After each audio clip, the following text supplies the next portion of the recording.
Hello, how's it going, everybody? I'm Ben from Universal Audio, and welcome to a very special office hours. Because today is Tuesday, and this Tuesday especially, marks the very first Tuesday in which you're going to be seeing the one, the only Fab Dupont. How's it going, Fab? I'm all right. How you doing? Doing great, man. Well, as I was just teasing people, so we've put you on the hook. You're coming back every week for office hours. You enjoyed it so Yes, much, obviously, that you were like, how can I just have this happening every week? I can barely contain myself with joy and glee. Uh, so yeah, I'm going to be here every week, and the idea I like to give silly names to shows Hmm. because this is not an office hour. This is not an office. Isn't well, it How's it kind of going? feels like an office now. um, so I thought we'd do something called Tales from the Switch. Mm. And the idea behind it is very simple. Is I'm good friends with people at Universal Audio, and I was lucky enough to be one of the first to get Luna, and so I learned Luna. But there is no better way to learn anything, an instrument, a piece of software, other things, Hmm. cooking, than by doing it under pressure. Yeah. And because otherwise you're just dabbling, right? Hmm. Like you learn it and you learn the key commands and you play with it and you go boom boom chak chak. Oh, it's great. Maybe you do a quick mix. Hmm. We did NAM, that was not low pressure. That was pretty crazy high pressure. Yep. But it's not the same because you could say, it's live, it's a live show and everything. So I thought that to force myself to really really know Luna and to really learn it and to be useful both to my friends around me and you guys, give you feedback and everything, Hmm. then I would take on an actual mix, like a, a job, Yeah. mixing Luna, Hmm. mixing the songs in Luna. Not Yeah. just one song, a whole album, Yeah. just, for good measure. Uh-huh. And not just for Um, demonstration, like for real. Like this is the record that they're gonna yes, publish in mass. Like that's. that's uh the record. mhm. So because I am really completely stupid, I that's exactly what I did. So the Yeah. idea was, okay, the next record that comes in that I think um, has the right set of parameters, which I'll explain in a second, then instead of doing it in Pro Tools, like I've been doing it for the last 813 years, Hmm. I will do it all in Luna. Nice. Yes. And then to make things even more insane, I said, Hmm. why not do it on camera? Why not? Just add, Yes. sprinkle a little Um, extra complexity on top of it. Yeah. so the idea was that because my since the launch of Luna, my inbox, various many inboxes are literally exploding with questions from people all over the world, and so which is great. That's awesome. Yeah. And so I thought that it might be interesting to people to have a more real life peek into how what I'm doing and how I'm doing it. Hmm. And so a few weeks ago, my friend Magda from Benda Magda, Hmm. whom some of you may know, recommended me for a record, and this artist named Nesrin um, wrote me an email and said, hey, I'm a friend of Magda's, blah, blah, blah. I'd like you to mix my record. Hmm. And I said, shit, fine, send me some music. And so that's when it hit me. I heard the first track uh, and I was like, oh, this is really good. This is Hmm. really good. And then the timeline was not too tight. Hmm. And then I felt that the music was really universal and everybody would enjoy listening to it. Yeah. And also, very important, both Nesrin, the artist, and the label were okay with me, basically going out in the street naked, you know, Exactly. and then naked too. Yeah, it Um, takes a certain kind of artist to be comfortable with being having their tracks heard naked yeah, live yes. in Well, front when of an you when you audience. hear when you hear her, you'll get it's very good. It's stellar. Yeah. So then we went back and forth a little bit, and then about 10 days ago, Hmm. I said, you know what? First, before we get into this madness, how about I mix a song for you and then send it to you? Yeah. And then first, are you going to like what I'm doing? Because if you don't like what I'm doing, considering the timeline, the constraints, and this added little layer of complication, Yeah. um, it's probably a bad idea. So we should do a preview kind of thing. So I mixed a song. It's called Elle. It's in French. Mm-hmm. The record is in French and English and Arabic. So there's three languages Mm-hmm. that I've heard so far. I don't know. I haven't heard everything. And so in my first exchange with Nesrine, whom I hope I'll be able to bring on camera maybe next week or something, Mm-hmm. I said, this is what I'd like to do. I'd like to mix the record. And then once a week, I'd like to go on the show that I'm going to put together, Tales from the Switch, and just do a report of what happened. Yeah. And so it's open because this is it's real life and it's real time. Mm-hmm. So far I've only mixed one song called Elle, which you could translate to she. And so today what I'm going to do is I'm going to show you a little bit the process and how it came in, play you the demo. Awesome. And show you, it came in Pro Tools. So I'm going to open the Pro Tools session, show you how it came, and explain to you how I went from Pro Tools to Luna. Perfect. And then I'll open my current Luna mix. Maybe I'll show you different versions and show, play you different versions so I can also share with you the musical side of it, not just the geeky side of it. Exactly. It's all, WAV files are fun, but music's better. Yeah. So because actually my first mix was in the wrong direction. They didn't like it. So her and her producer Uma. Mm-hmm. So I think that's interesting. Yeah.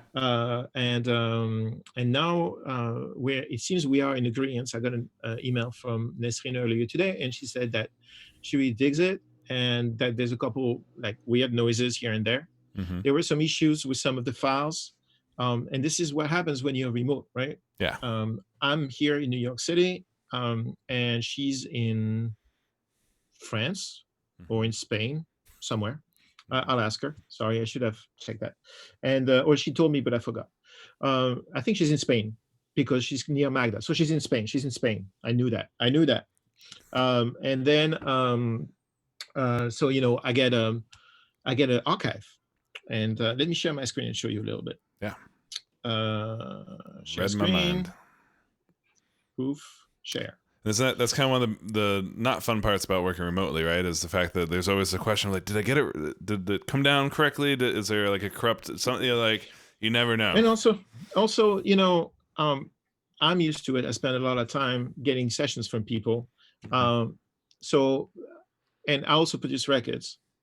So I know how to prep my files for somebody else to mix them because I know what I like to get. Yeah. But not everybody is used to working with other people. A lot of people mix their own stuff, and then once a year or twice a year they send their stuff to be mixed by somebody else. And so it's an art form to prepare sessions, because if you work on a song for 6 months, your session is like could be like your bedroom when your mother is not about to visit. That kind of vibe. Your bedroom when your mother is not about to visit, and your bedroom when your mother is about to visit are two very different things. Totally different. And I don't even recognize that other bedroom. yes. And so, it's not an inborn skill. You're not born with that skill. Yeah. Me, I'm a little bit OCD, but it's a very healthy way. And also, I like to find my shit, so I don't like things to be messy. Yeah. So what I got from Uma and Nesrine is I got this session called Vis and Uma Copia. So I sent some Spanish here. The L6 to mix. I got this Pro Tools session. Yeah. Seems like it's prepped. Yes. And so the first thing I do, regardless of what software I'm going to work in it, is I save the session that I get. I save it as, and I put my name on it. Not for ego reasons, but for me to be able to go back to the original in case I do something stupid. Yeah. The stupid stuff usually happens on the sessions with my name on it. So what we're going to do on this Luna show is we're going to launch Pro Tools, and we're going to hope that everything works. So I'm launching Pro Tools right now, just to show you the shape and how the session came in, and to keep this as real life as possible. Awesome. By the way, we've gotten lots of bananas in the chat. Bananas are great. I love bananas. Bananas rock. I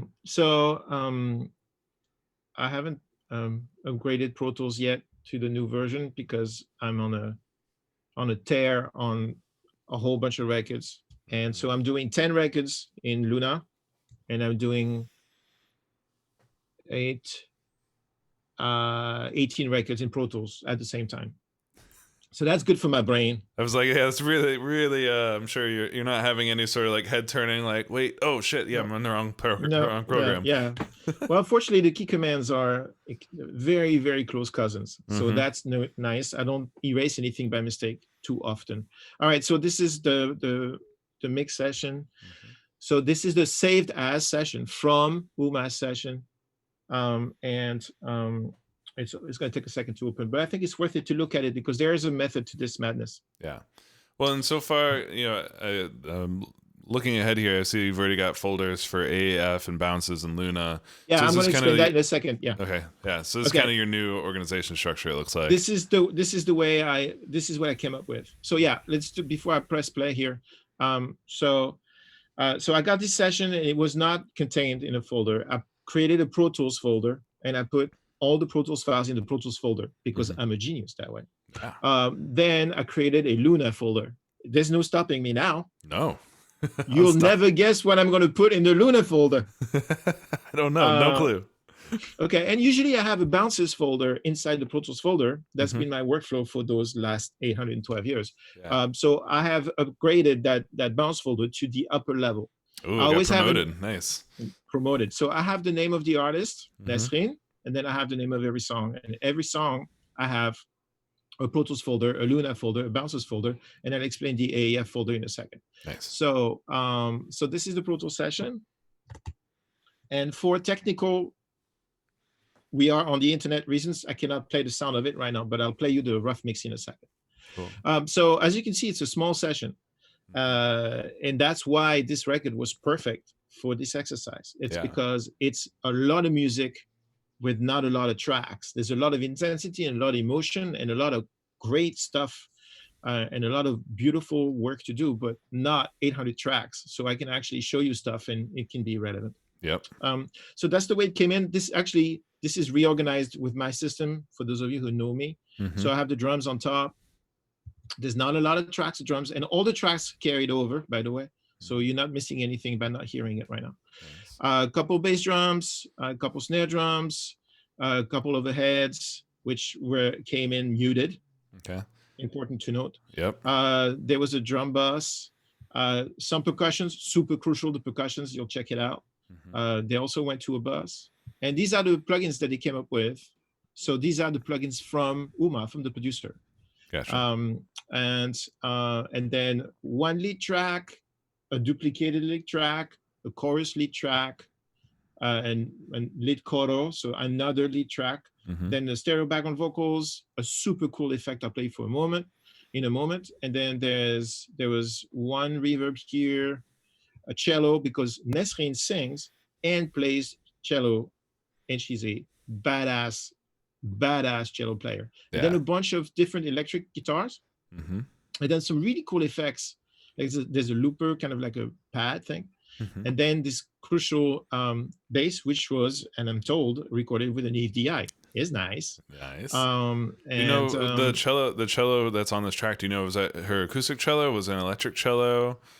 I don't know. It sounds acoustic to me. I will ask her this question and I will answer it next week in the next episode of Tales from the Switch. Cello, electric. Okay. So I was watching some of her videos. I've seen her play both. Some of the different videos. So yeah, it'd be interesting to know what they use for the records. It's pretty wild. So that's the Pro Tools session I got. So as a workflow to switch to Luna from any DAW, or to switch out of Luna back into any DAW, what you guys have done is pretty smart. I really dig it. So they have this AAF format. And so what I did is I just selected everything that was an audio track. Yeah. And so I do it this way. And these are all just Like, the visible ones as well. So you can kind of peek yeah, on the left side of your screen there. You can see yeah, there's some hidden tracks, but the cool thing is when you do it yeah, this way, you're yeah, only the ones that get selected are the ones that are, being thrown into exactly. the AAF. And those came in hidden on Uma's session. So Mm-hmm. I said like, okay, he doesn't want this. He doesn't want me to have this. Yeah. You know, Mm-hmm. and so I didn't partake. So I just selected all the audio tracks as such, and then I did export. I didn't finish. Let's just be real. Let's be real. Be real, man. And let's do export selected tracks as OMF, as AAF. Do not do OMF. OMF is not the devil. It's not bad enough to be the devil. It works for the devil. Yeah, it's in the It's cahoots one with level. it and Yeah. IKEA. OMFs and Yeah, IKEA are both their IKEA, cousins. yes, yeah. That's funny. Forgot about that one. So AAF, however, AAF is on the other side. It's on the bright side. It's with the good guys. AAF has been working. Something that's really important to know, and that I failed at the first time, and it's gonna be worth you suffering me for this whole time just for this. Mm-hmm. So as you can tell, the bass drum is a little bit edited. They did a little bit of chopping on those. So the way it came in, though, it was like this. It was as a group. Okay. So it looked like one. It looked like one, and I didn't notice the GRP here. Mm-hmm. AAF does not like Pro Tools groups. Nope. Doesn't. So what you have to do is select it, Option Command U, and make sure that you have no groups in your sessions. Mm-hmm. You have to make sure of that. Yep.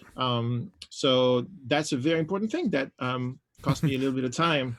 Important little detail there. Well, I've found. I mean, I haven't done a really complicated AF, and since we've launched Luna, we've been creating so much stuff from scratch. But also, if you guys are ever having trouble with a session not coming in correctly from an AF, I had a few sessions where it had multi-track drums that were all beat detected, so there was just thousands of edits and fades. The way an AAF file handles those is it creates a file for every one of those fades, and then when you have tens of thousands of them, it can sometimes overwhelm the file format and crash either Pro Tools or crash Luna on the way in. So occasionally you'll have to find that you may need to consolidate. Again, this is why it's helpful to just do a save copy of your session in Pro Tools, grab those, consolidate them, commit to those edits, and then do the AAF. But as you'll see, you can still keep a lot of these big edits. You can keep those intact. Exactly. So I left everything. So first, because I just want to see if it works and how it works, so I can report to you guys and help you guys, work in this environment. Exactly. The thing that's good about AAF is it keeps the volumes. Mm-hmm. So that's awesome. However, it does not keep the plugins. Nope. So if there's an actual sound that you feel is really important in your Ableton or Pro Tools or Cubase, that the plugin is an integral part of the sound of that track, don't freeze, commit that track. Yep. Because freeze doesn't carry over, but commit that track and export that. But the thing is that then you'll be able to have, if you do that, you can stay fluid in your source DAW, and you can have the exact same mix, exact same balance come up in Luna. And that's, it's pretty cool. So I did that. What I did is I ignored the plugins, because what I did is I just wanted to start fresh. I wanted to have a blank slate. And there was not that much stuff. And I paid attention to a few things like, the reverb that was on the cello, and there was some decapitator, and some of it I wasn't a big fan of. The only plugin, actually, no, I ignored everything. Everything. Totally from scratch. I started from scratch. So I exported that. So I'm going to quit Pro Tools now. And Pro Tools is going to quit. Come on. Yeah, thank you. There it goes. And then, so just to show you, an AAF looks like this. It looks like a session file. And then there's all the audio files have these weird names that you can never know what it is. So you're not supposed to look in that folder. Nope. That folder is just there because the system is looking for it. And so now I'm going to launch Luna, and we're gonna then I'm going to open the session. But before, you know what would be cool? What Luna launches is I'm going to play you the rough mix. Well, So I did get a really good question. I think you're uniquely qualified to help answer. hit it. Someone's looking for strong opinions on either Massenburg EQ or Cambridge. Oh, well, that's really tough. Exactly. I helped design that Massenburg EQ. And I love it. It's the best sounding EQ.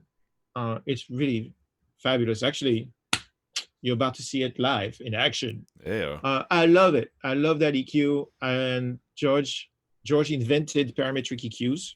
So, you know, get it from the source. Yeah. The Cambridge can do anything.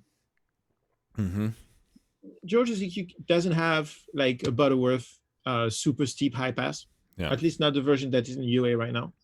So so if you need to like break wall, like, you know, get rid of something that's really bothering you at the bottom of a signal, but you don't want to, you know, cut too much fat out of it, you can't do that with the GML EQ, because it only has, I think, if you go into the 5 band, you have 24 dBs per octave. Yeah. On the 3 band, you only have 12 dBs per octave. We did that on purpose. The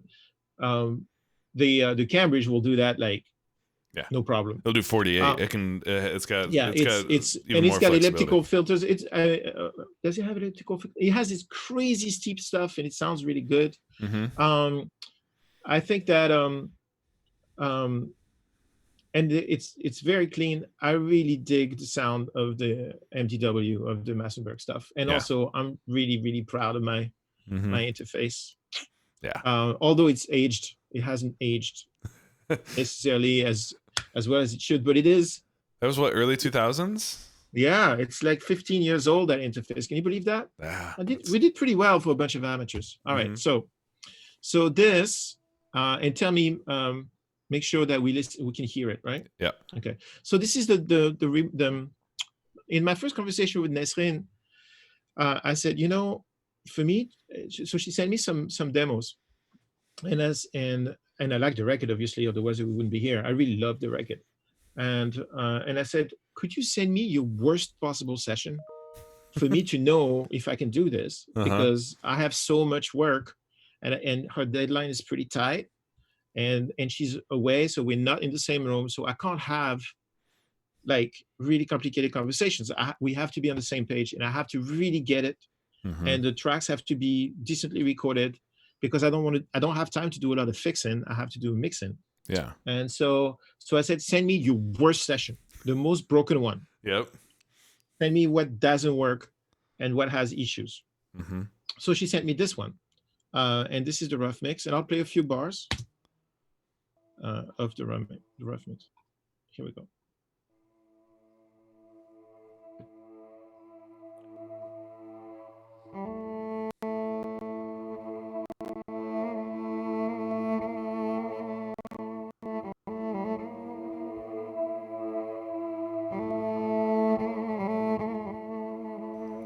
La force et le talent.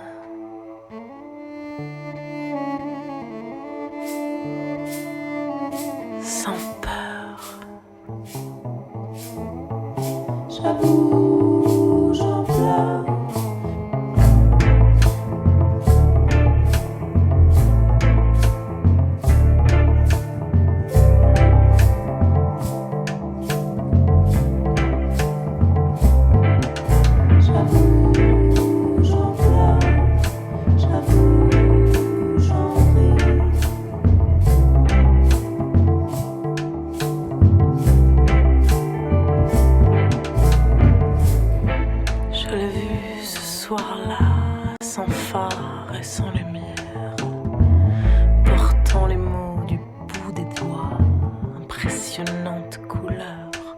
So, I mean, you get that in your inbox. You're like, yeah, sure, I'll mix this. No problem. If that's the worst session, I'm good. Yeah. So, and then it's kind of like a modern take on this song in particular is a modern take on Gainsbourg. For those of you who are familiar with Serge Gainsbourg, but with kind of Gainsbourg from the Aux Armes, etc. era when he went and recorded with the Bob Marley band in Jamaica, and it's a beautiful record. And he actually on that record he took the French national anthem and made a reggae cover out of it, which pissed the hell out of everyone. I bet. Is awesome. So they're drawing inspiration from that, but it's really modern, and then he has this really vibey cello, and I was like, this is great. And then at the end it goes. Mm-hmm. Grande vertu du paradoxe où le jour ne doit son salut qu'à l'obscurité de la nuit. That's awesome. This percussion right here, I love this percussion. Je n'ai pas de problème avec le monde. Non, je n'ai pas de problème. This is that big metallic kind of castagnettes that are very North African in spirit. They're like these big things, and it's a mad skills. People who play that stuff is amazing. So I heard that, I was like, okay, I know exactly what I want to do. Yeah, literally, like I heard the demos, like I know exactly what I want to do. So I did that. So I played with it for a while on April 15th, and that wasn't very good. I mean, I can play it for you. I was just like toying around. Plus, I was figuring out, my gain stage in Luna, which I'm going to show you a couple things. So let me embarrass myself in front of you right here.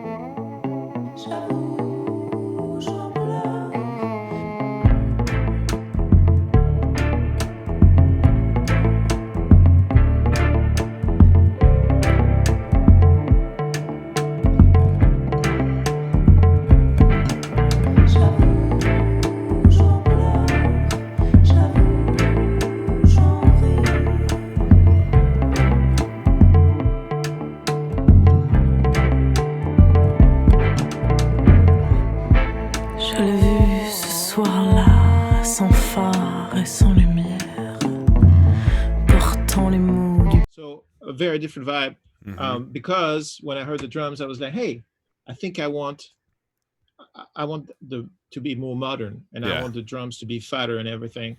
And then I was looking for a vocal place that reminded me of those records, but felt modern. And then so I did that. So the day after is the 16th, is the first day I sent them the first mix. The first mix was for me. Yeah. And for me to figure out my bearings and try and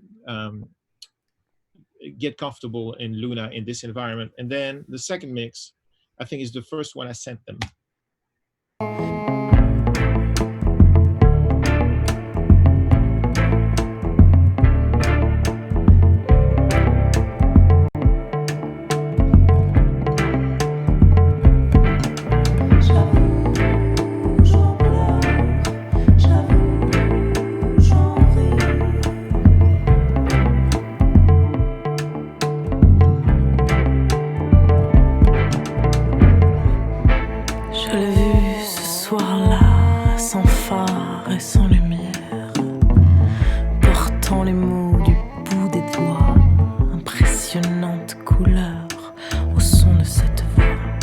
So I was proud as hell. I was like, yeah, this is dope, man. Yeah. This is exactly it. So it's the vocal super forward, and like it's got some space around it, but you've got this incredible like. It's very important that every word should be heard, because this is very much about the text, the lyric. Yeah. In a way that not a lot of US music is, or even Latin music I worked on. It's just different. There's this poetry thing about this kind of vibe, where the singer's got to be in your face. Yeah. So I was super proud of myself. I was like, this is great. They're gonna love it. This is awesome. So I got feedback from them, and they really didn't like it. So so that was great. They were like, they liked it. Like, what did they like about it, and what didn't they like about it? So basically, my whole like vision of trying to modernize the drums was bullshit. And that's not what they wanted. Yeah. Their demo, which I'll play again, had the hint of what they wanted. It's just an ego trip. Or I was just having fun. Let's call it that. There we go. So check out the bass.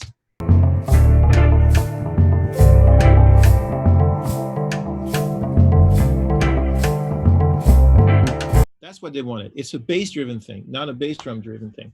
And for me, I thought it was a shame, because I think that that pocket was really cool. Like I don't hear that, you don't hear that on a Drake record, No.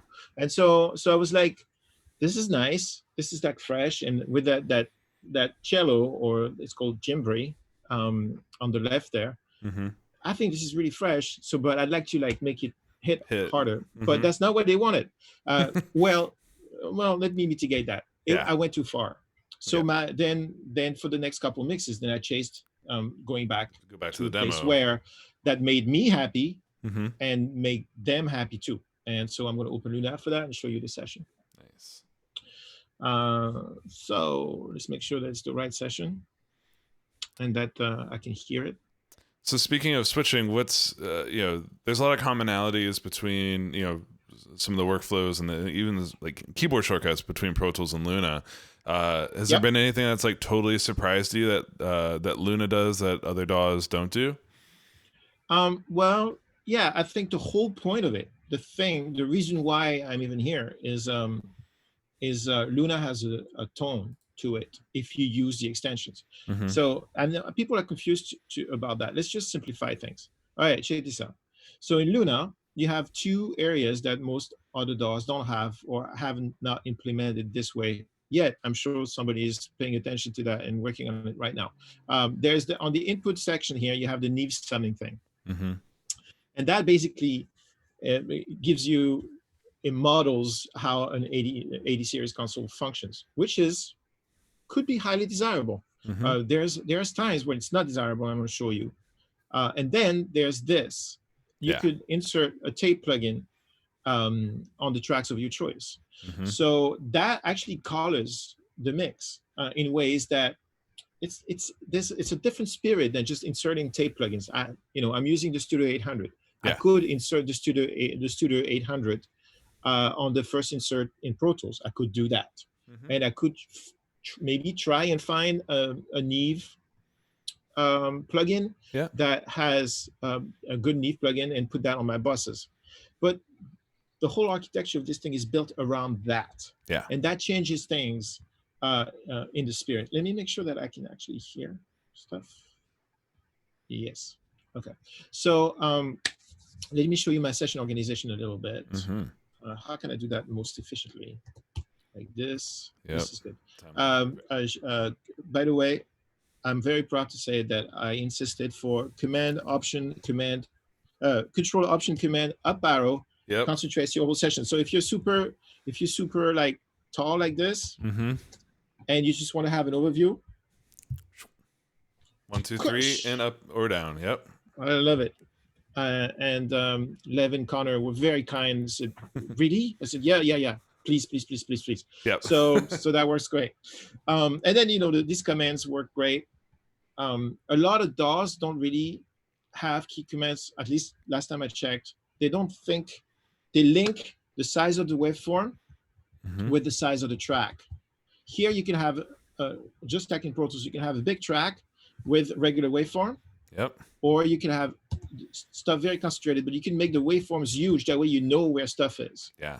Do you mind telling people what that shortcut is for the waveform? It's in my body. Hold on, let me find it out. It's a Option Command bracket, left and right bracket. Yep. So those are almost the same as the zoom in and zoom out. It's exactly the same as Pro Tools. Yep. It's not. Yeah, exactly. It's one key off. Yep. Exactly. Yeah. It's a command left and right bracket. Mm-hmm. And so most of the time, if I'm in the timeline view, unless I'm editing, I am actually in this view because I can tell when the music is like this. Exactly. And that's nice. That's a taken over from Pro Tools. Mm-hmm. So let's listen to a couple bars of this last mix. Cool. From the top because it's so pretty, and also to make sure that everything works.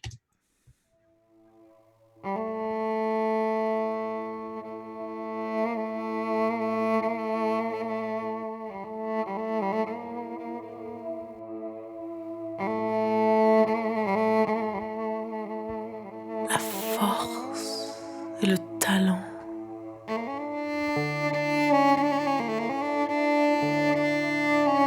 Sans peur. J'avoue, j'en pleure.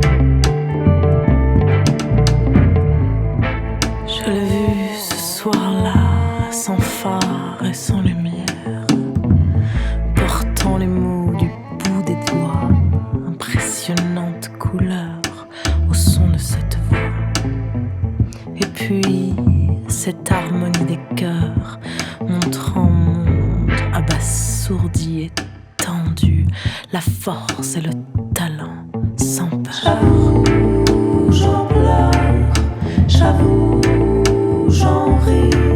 Grande vertu du paradoxe où le jour ne doit son salut qu'à l'obscur.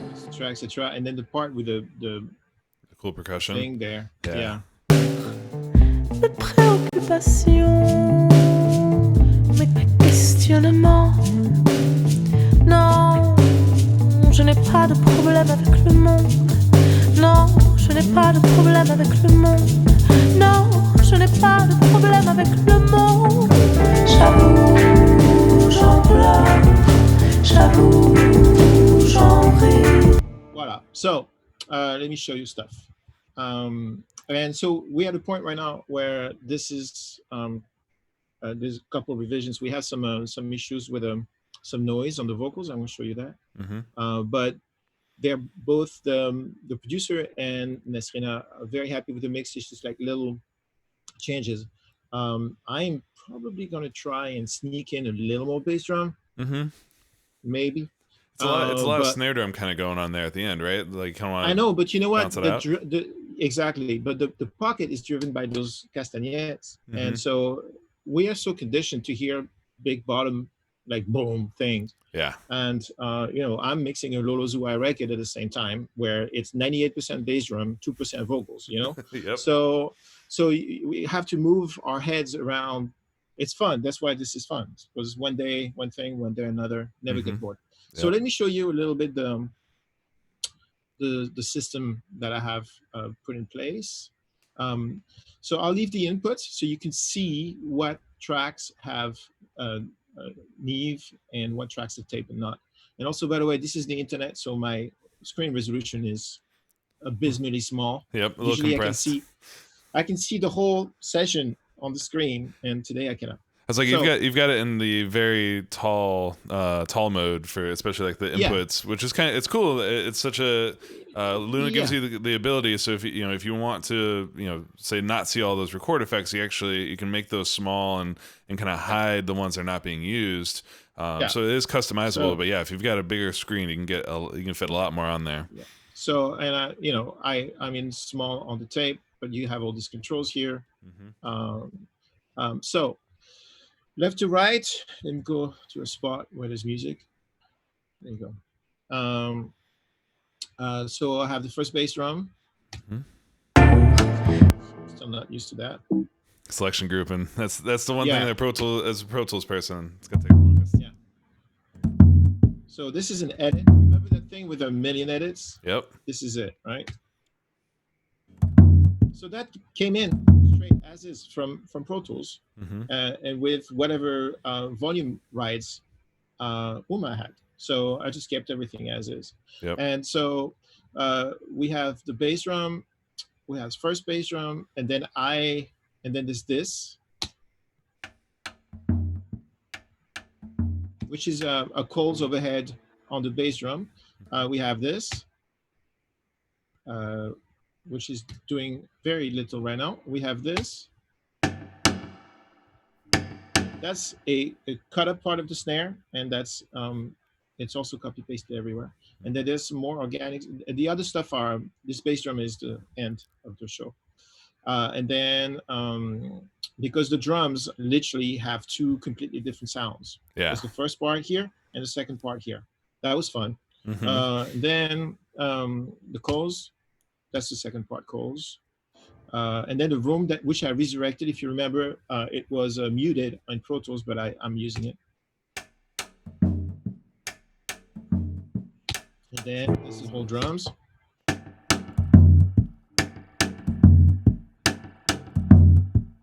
have a little bit of a parallel processing here. I have a DBX 160, and I'm sending all that stuff to it. This one's muted, so I'm not using it. This one's muted too.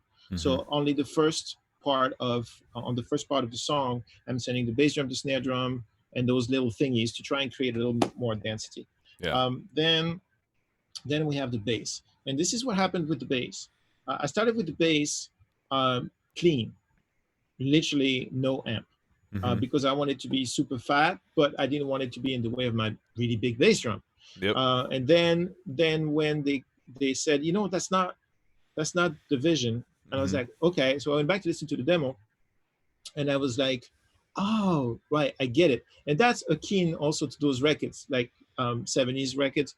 And that record was not mixed in a modern way, the Gainsbourg record. Yeah. But you could feel what they were trying to do. And so what I did is I went back to Pro Tools. I opened the UAD plugin that he had used, because he had used the UAD plugin. He had used this one. I copied the preset, and I saved the preset in Pro Tools. And then when I came here, I hit preset. Come on, girl. Then I have L bass amp right here. So I was able to carry the preset over from Pro Tools using the built-in plugin. I was gonna say, can you show people where to click? Because we did we talked about this in one of our office hours a couple of weeks ago, but we haven't touched on it since. Yep, at the bottom of every UAD plugin, you'll find that little folder icon. And if you save or loading presets through there, it's all referencing from the same spot. So like Fab mentioned, in Pro Tools, you can pull up a plugin, a UAD plugin, hit save preset there, and then it'll show up either in the main. Show up right here. Yep, exactly. It's awesome. And so that allowed me to actually keep Uma's vision and bring it into Luna, even though he did the stuff in Pro Tools. Nice. And you can see here, by the way, that's the number one question. Let me answer the question in uncertain terms. Yes, you can use third-party plugins in Luna. You really can. I know it's been nice. I've noticed that the our live stream chats of first 2 weeks it was nonstop. Can I use AU? It's slowed down. I think we've almost got everybody on board with. But say it one more time, just in case I didn't hear you, Fab. Yes, you can use third-party plugins in Luna. Yeah. Let me show you. This is Sugar. The little black bar here is us. That's a plugin that processes audio. One of my babies with Guillaume Chalayak, my partner in this venture, and we need to fix this. But it sounds bananas. There's a little visual gooey bug on our side. It's not Luna. It's us, honey. And then these are third-party plugins. They're on the bass. They work great. It sounds bananas. So let's see the bass. So the bass, the way it came, it's fat. The growl on that is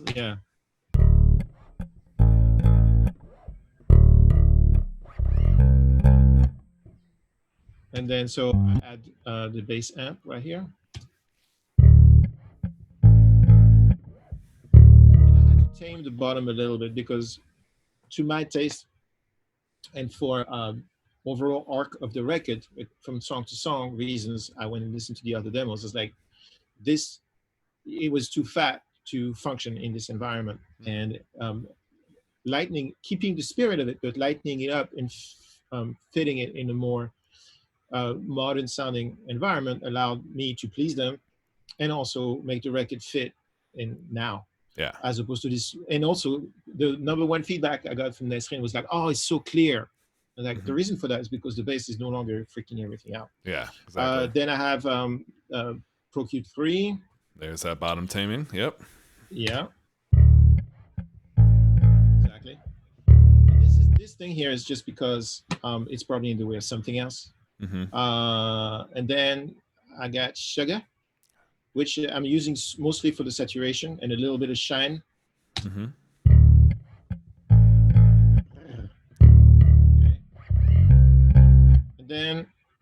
And then towards the end I had issues, I think, and so I put this on. On its own, it doesn't matter. It's probably a placement compared to something else. Yeah. So that's the bass, and there's another bass at the end. And the sound is slightly different. Oh, so so you're not using those two in parallel. You're using it again, just like in the drums where you have a and a B channel. Exactly, and they did not match sound-wise, and they were not recorded at the same level. So and here at the end you have this like really cool.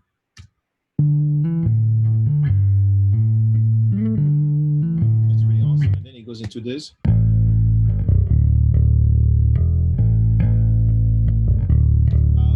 Those two parts didn't match, so I had to try and give it a vibe.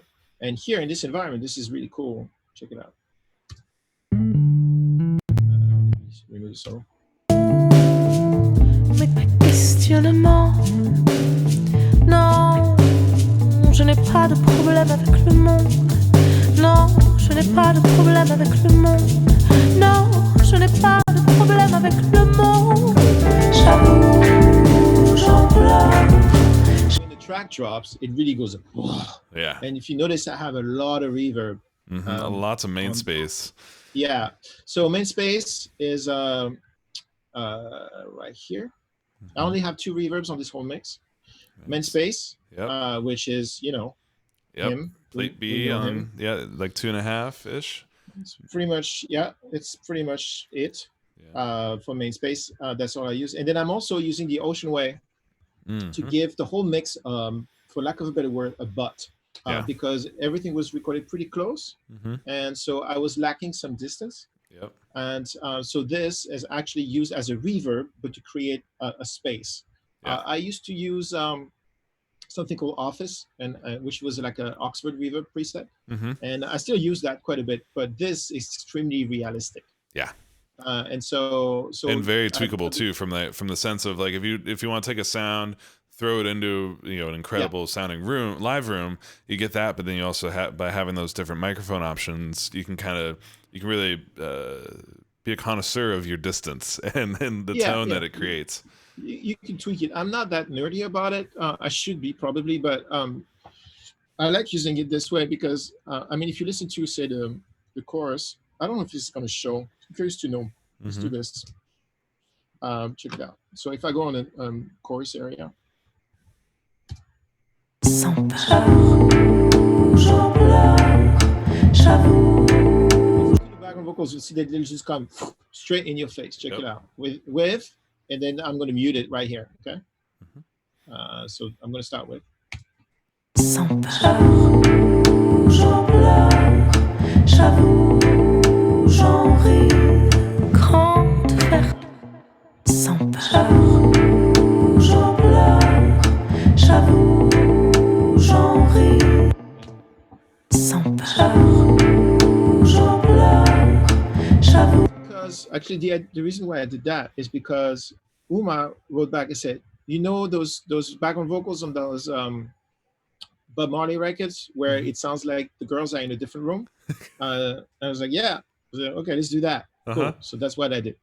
And the way they used to do that was actually by putting the background singers in a different room. Well, they were in the room, but they were far away, and there was a lot of bleed, and their vocals would bleed into the lead microphone, and that would create a distance. So I faked it that way. Nice. But still, and trying to create a vibe. My natural tendency would have been to make them super dry and present, because that's what I like. But that was the aesthetic, and also I thought it created a really nice contrast between the bone dry vocal in the middle, and then these kind of like different vibe. Totally separates them, you know, message wise too, right? I assume that absolutely. I don't understand what the lyrics are saying in that point, but it really gives you that contrast between I'm here in your face and hey, we're over here kind of floating around. Yeah, the lyrics are very yeah, it's cool. They're cool. It's cool. Maybe Nesrine can translate them for us. I'll ask if she could do that. That'd be cool. So yeah, it's great. It's very, very pretty and very unique point of view. So I'm just going to keep going. We're not going to geek out on, you know, I use plus 2 dBs at 60 hertz on the bass drum. You know, that's not really the vibe. But there have been questions in the comments though asking why all your faders are yellow colored. I can explain that. How about I explain that now? Sure. The reason why all those faders are yellow colored is because so I used AAF, right? And so that means that all the volume moves came over from Pro Tools, right? And I don't know what Uma has done. Maybe a lot of it is actually intentional. Maybe he's compensating for some of his production issues. Like, for example, sometimes you're in the heat of the moment, you're recording a guitar, then you switch your sound, and then you do another part, and then you're like, oh, darn, we forgot to do the chorus. We forgot to do the outro with the other sound. So you get back to the other sound, but you don't get back exactly the same level. Yep. That would never happen to me, but Never, I know no. it's happened to somebody else. And so you don't get back to exactly the same level. As a good producer, you you you want to spare your, the next person down the line, in this case me, from having to, be blown out of the water with the extra loud guitar that comes in, or maybe that bass that I showed you. Mm-hmm. They probably had that problem with that bass here. Yeah. So they were volume moves. So when you have a volume move that brings over from AAF, every time you move the fader snaps back in place. Yep. Yeah, it makes you want to punch your computer. Yep. And computers don't work as well once they've been punched. So rumors. Yeah, I can speak from experience. So they also don't work very well when you throw them out the window. Just so you know. I tried for you, and pro tip: don't throw your computer out the window. Yeah, sometimes they work just about the same. Yeah, exactly. But they never work better. Uh-huh. So this is called trim mode. Nice. And trim mode is imported from classic console automation. And it's basically, you can think of it as an offset, right? So if you have a move that does, this is your move, with trim, you could take that whole move and go, move it all up or down. Exactly. It's just an offset, plus minus 1 dB, etc., etc., etc. Yeah. So for me, it's great because I was able to keep the original moves and just put everybody in trim, and then behave as there was no moves, still get the benefits from the move, and still be able to make my own moves on top of that. Yeah. So that's nice. It's a good balancing tool, if you will. Nice. So that means that everything that's yellow, I've touched the level of. And everything that's not, I haven't. So apparently the percussion room was happy where it was. Nice. And that's it. Everything else I rebalanced to my personal desires. So let's geek out for a second because this is way too musical. So we have the guitars, and they came with their own reverb. All the guitars had their own effects. The vocals had their own effects. The background vocals have their own reverb. Everything had their own reverb. And there was no dry. There was nothing no was dry, anything. right? No. So I remember seeing in the Pro Tools session they had like the spring reverb loaded up on stuff, and well, the spring reverb loaded up, that was extra reverb. But like for example, this guitar, if you go to electric guitar left, this guy right here. I don't have a guitar. The space is automated for one throw later. That's it. Yeah. The right guitar, same thing. That guitar came with that reverb came with. It's a nice like amp. It's still a very springy sound, but you can tell it's kind of baked in and it's gone through something. I didn't have a choice. The only thing I did is I did they have this thing called freeze. It's pretty cool. So on that I added the Galaxy. So without the Galaxy, it's like this. And then with just to meld, sorry, I'm looking in the wrong place here, just to meld it more into the fabric of the track. And there's just a couple places where I added some of that energy to blend with the rest of the track, like the djembe. So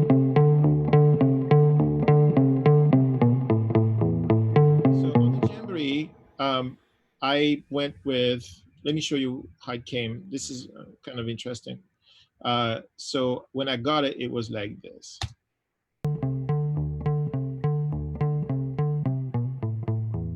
So it had a reverb on it, but not a lot. So the first thing I did is, and this was Nesrin's suggestion. She said, treat it like a guitar or like a bass. So don't be precious about it. So I was like, okay, fine. So I put the Fender on it, and then the important switch that you flipped on there, by the way, was you went from normal to line mode. To line, A lot of times, if you put that on, and you're instantly like, "Ooh, that's way too hot, way too much." Don't back away. Just immediately hit that switch and go into line mode. It gives you a lot more headroom on the knob. The line mode on this allows you to use it on everything. Pretty much vocals, anything. I use it on everything. It's a fantastic thing. So there's a slight high pass. Up into the 200s. Yep. Yeah, and that on its own obviously is too much. but in the yeah. context of the track, it's just right. Mhm. And then a little bit of grit with.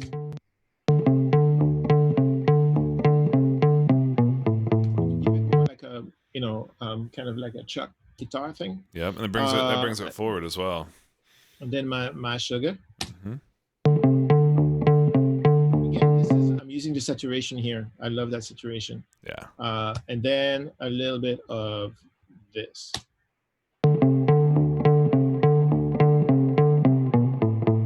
By the way, there's a key command called Shift W that gets rid of all the plugin UIs. It's so It's helpful. nice. It's so Love it. helpful. Yeah. Love it. So this is in the context. J'avoue, j'en pleure. J'avoue, To me, this cello part, Jamboree cello part, is the soul of the song. Yeah. j'avoue, j'en pleure. Throughout, all the way to the end.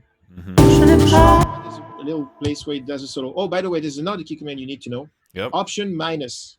So in Mhm. Pro Tools, you can command minus to switch between waveform view and automation view. In Luna, it's different. It's option minus. That's because it does it for everything. Yeah. Kind of like Ableton, where you're either looking at your clips or you're looking at your automation, and you Mhm. can do it globally. It took me a second to get used to that. I hated at first, and now I'm like, yeah, that Great. makes sense. Mhm. Yep. It's a really pretty thing.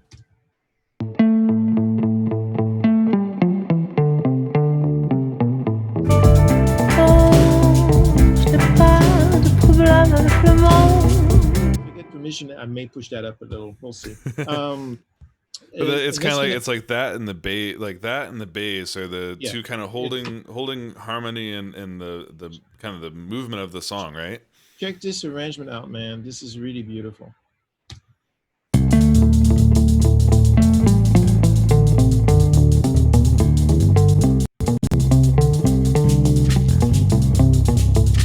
Bass drum.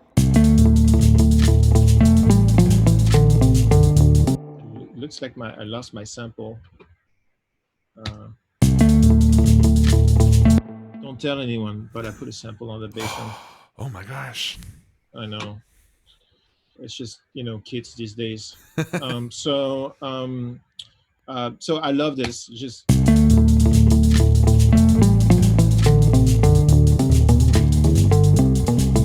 feels so like raw and beautiful. Mhm. So there's that, and then there's the looper. I told you about the looper. Yep. The looper is here. Clearly also a cello turned into texture. Mhm. And that I put a 250 on because it begged for me to put a 250 Nice. on. And you just did it right on the track rather than as a send. Because I wanted it to be its own thing Mhm. and its own effect. And that's the whole thing. So the way I structured and then the vocals and the vocal thing, maybe we could talk about it next week if there's need. Mhm. But I'll just do a quick thing. So this is the denoiser I had to use because there's a little bit of a high pitch thing you may have heard on the demo. Yep, I heard that. It took me. I had to relearn. Yeah, I had to relearn RX. Very powerful. So I actually I'm denoising the vocal, Mhm. and I had to have them because Uma had really cleaned up everything.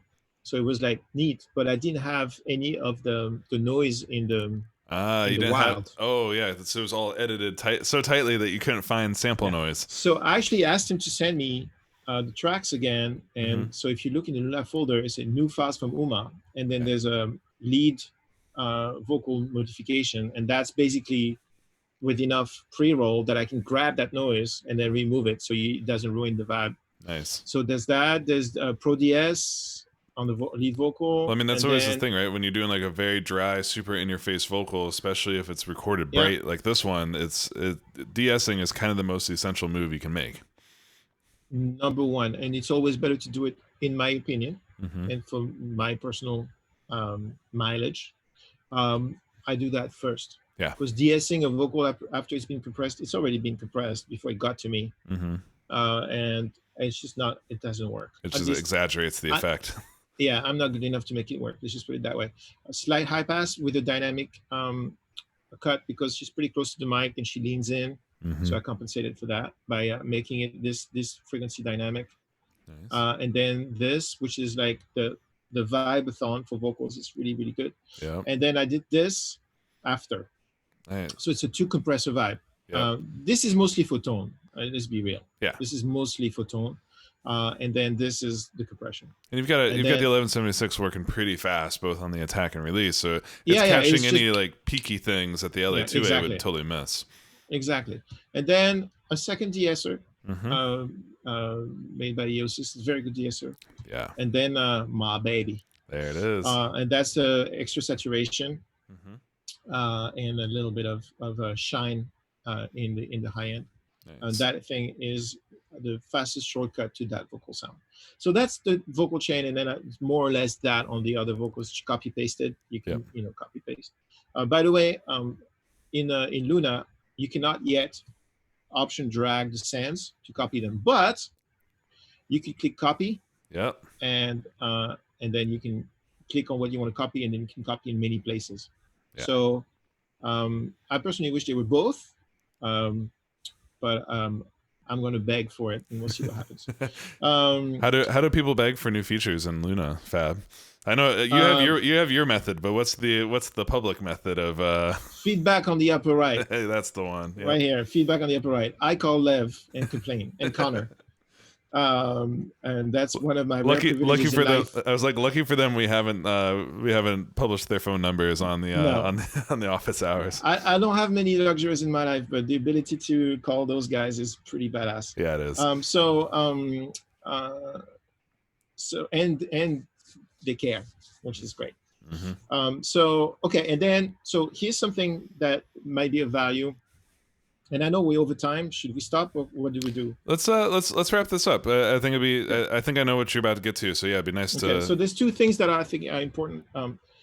Whenever you get to a new mix, let's personalize this. Whenever I get to a new mixing environment, my number one, and be it a new DAW or on a console or on whatever,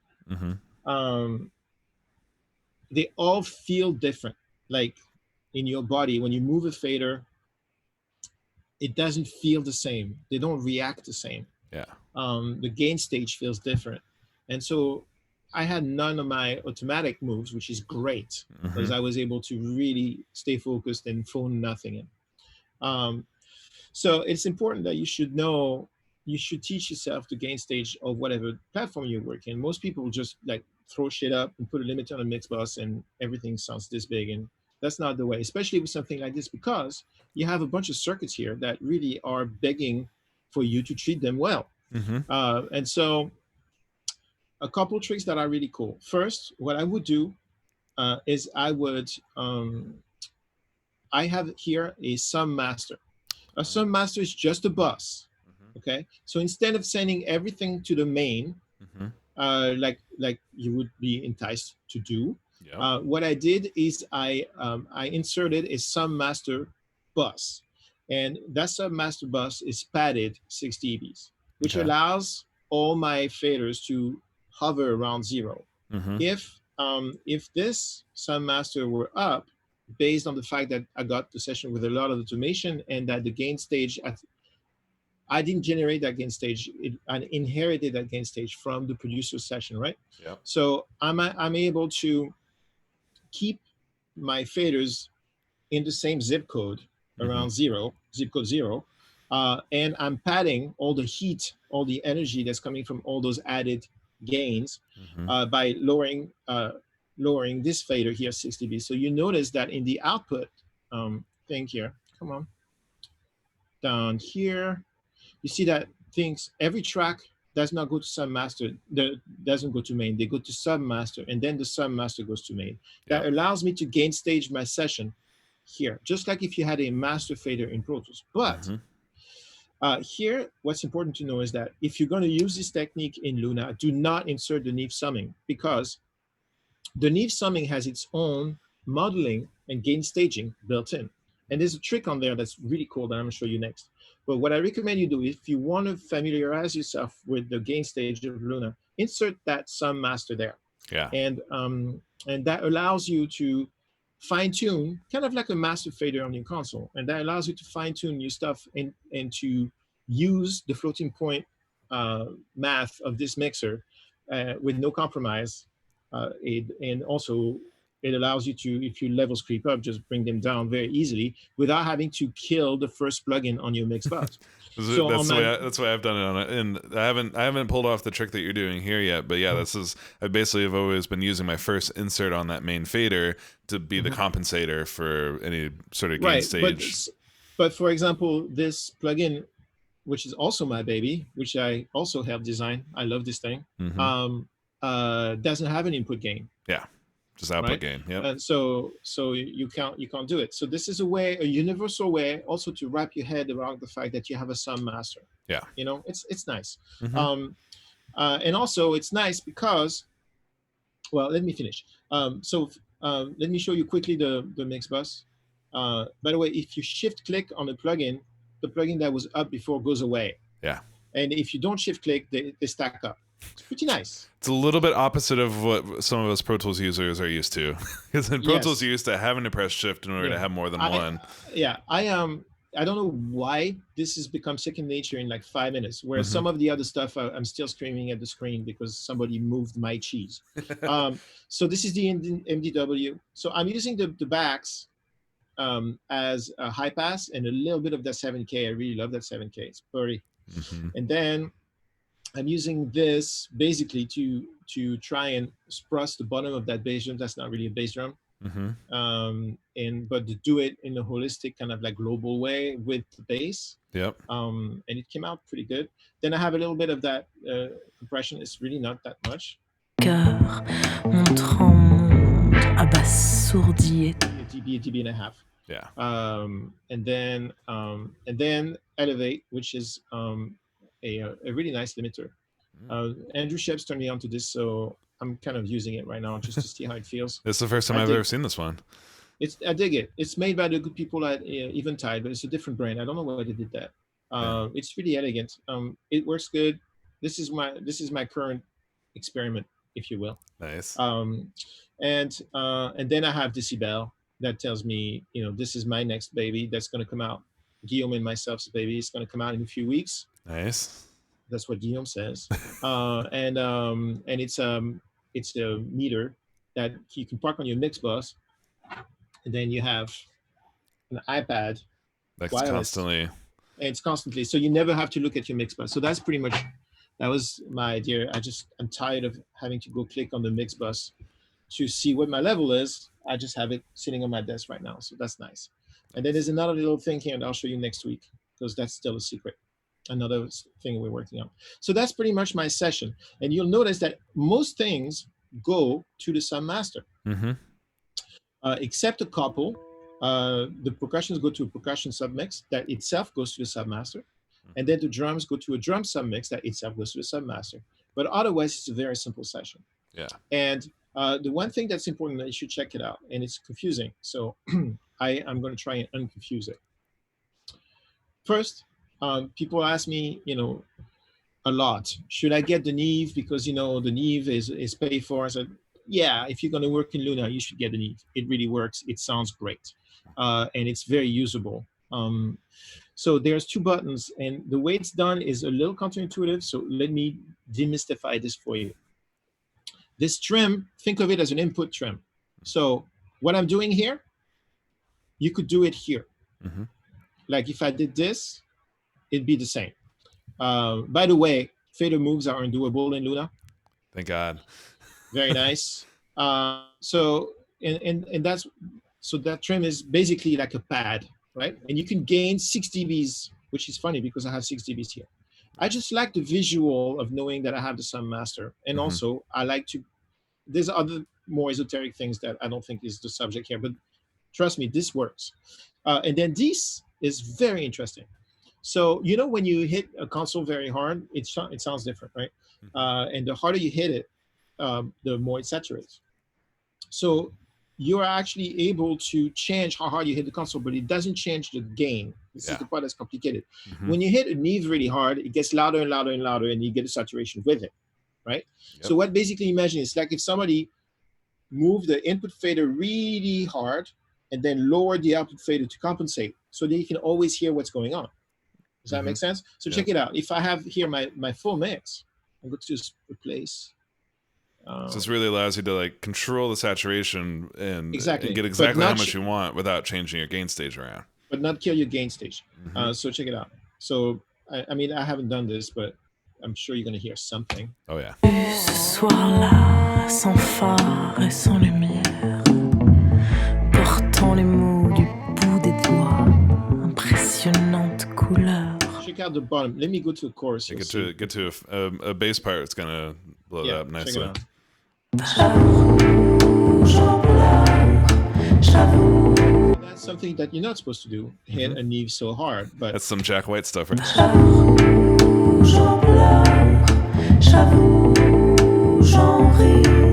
Grande vertu.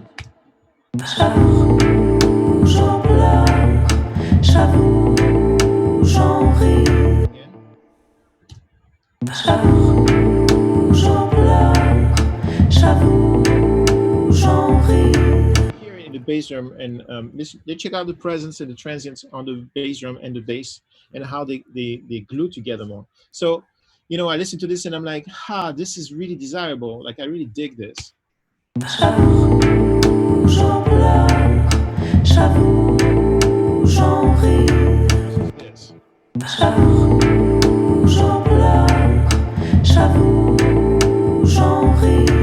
Removes a little bit of that space around the instruments that I like, and that I'd like to keep. I would like this record to be cinematic. So this may change, but for now, I'm going to leave it there. Yeah. Well, you can hear it too. It adds a little bit of hair, but yeah, sometimes when you, especially if you crank a little too much of that, that narrowing effect can happen, which is on some mixes that's what you want, but that's what would happen on a console, which is part of the desire of the console. But here, I have some of the saturation because without it at all, it sounds like this. It's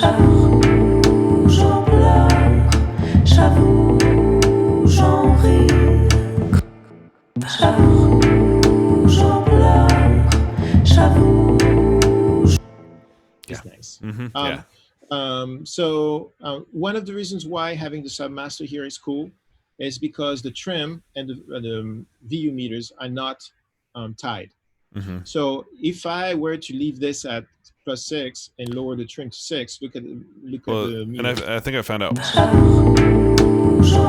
Completely crushed. And for me, that's hard on my soul. So the issue, the reason why you're seeing that, Fab, is the trim on the Neve Summing is actually post headroom. So that'll make sense of like that trim won't affect the VU meter. The VU meter is measuring your input into the console emulation. So that's why, setting up the way you have here with having the Submaster fader, you're able to goose your, change your gain stage into the summing to hit exactly in the sweet spot, and then that kind of gives you that headroom control to be fully variable, and you're constantly operating in the sweet spot of the Neve summing. Exactly. I wasn't aware of that, but now that makes sense. It felt wrong, so I just didn't do it. But as you can see, like on the percussion submix, I'm pushing the color more. Yeah, exactly. And on the drums, I tried it here, and I'm pushing it a little bit, but I'm in low impedance, and that's really awesome. So which pushes the bottom. So if I go to the loud one.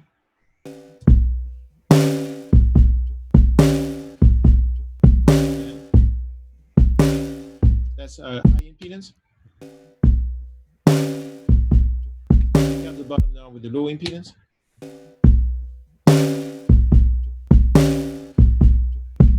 With the drums without the Neve.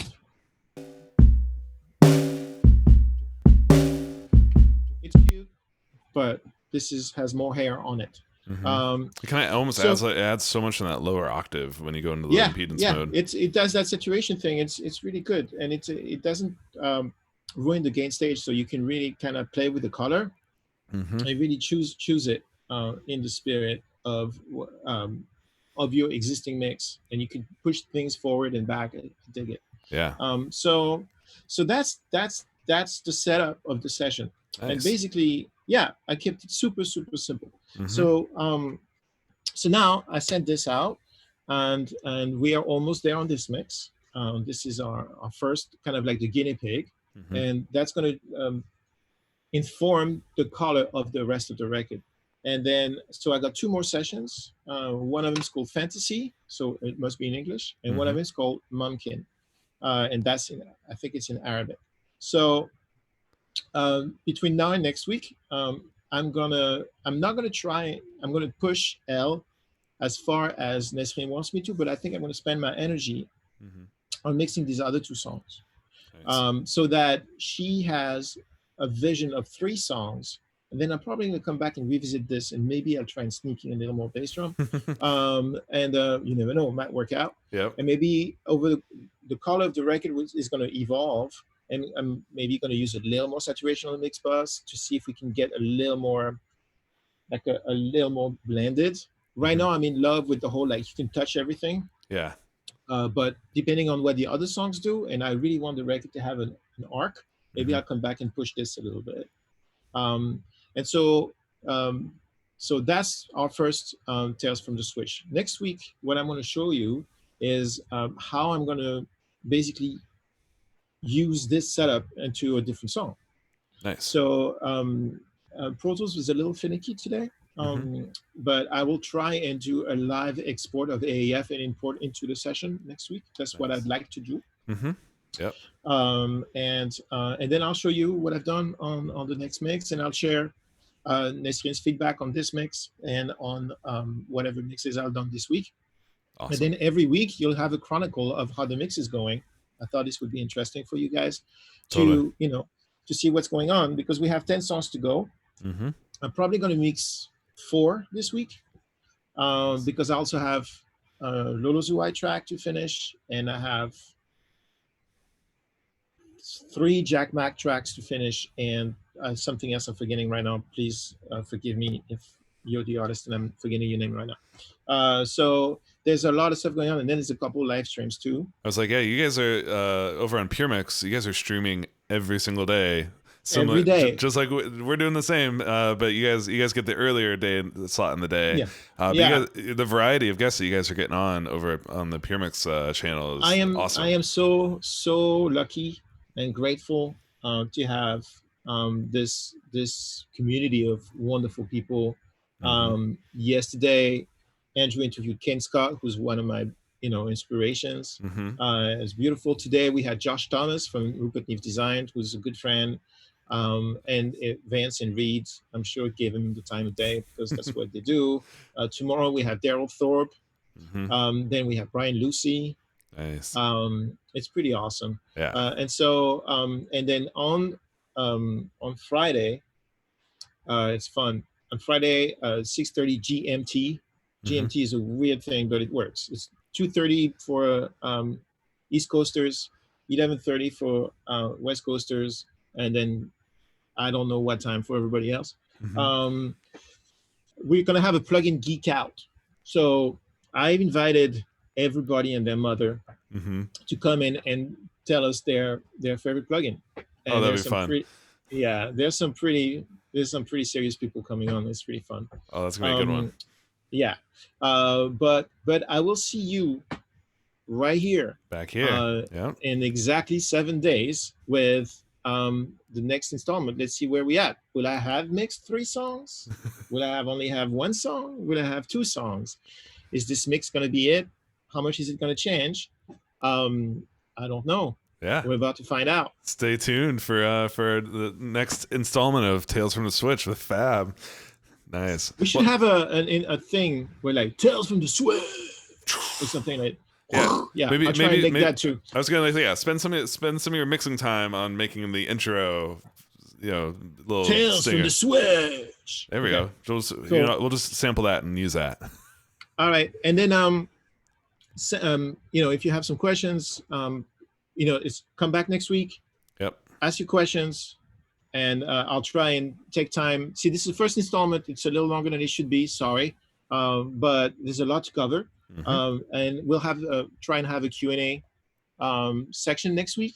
Yeah. So that if you have questions on the process, the music, if you want to geek out on 2 dBs at 60 hertz on the bass drum, we can do that too. But really, the process here, what I thought was interesting is to process, to document the process of learning this new platform and learning its strengths.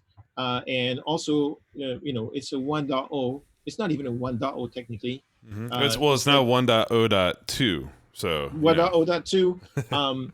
It's amazing what it does, but a 1.0, I don't know if you remember, name it, Ableton 1.0, or Reason 1.0. It didn't do a tenth of what this does. So there's, of course, going to be some things that are not there yet. But we can find ways around that to take advantage of the good stuff and see where the strengths are. And that's what I'd like to show you.